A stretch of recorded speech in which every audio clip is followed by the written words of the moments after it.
All right, super asshole number two seems to have been asked out completely as well.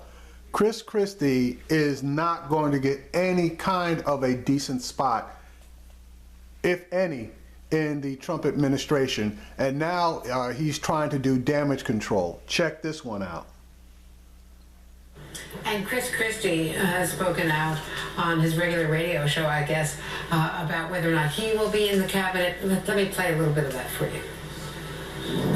Have you told him basically, I don't want to be a part of the administration? Or has he said, Chris, there's no room for you? No, neither one of those things. Yeah.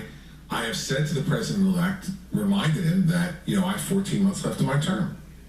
And that, it's my desire to finish my term. That's a switch. Yeah, I think Christie has always said, I'd like to finish on my term, but remember, he said that and then ran for president as well, which would mean he wouldn't have finished out his term. He'd leave a year early, Andrea. So I find it hard to believe that a term-limited out governor like Christie, in his second term, deeply unpopular in his state, unpopular with sort of the party establishment types who are still baffled by his decision to endorse Donald Trump when he did in February of this year. I find it hard to believe that he doesn't want a spot in Trump's cabinet. This seems to me to be his best possible option by several fold. So, I think trying to get into the cabinet, sometimes the best thing to do is not campaign for it. I think that's what Christie's doing here.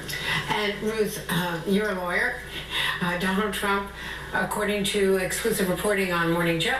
All right, so Christie is also asked out.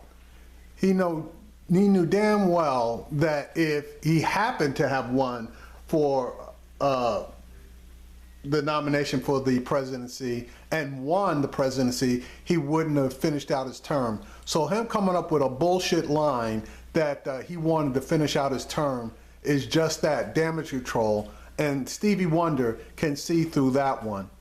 He apparently has been told that he's not going to get anything whatsoever in Donald Trump's cabinet. And he was probably told that by the son-in-law whose father he prosecuted and put in jail.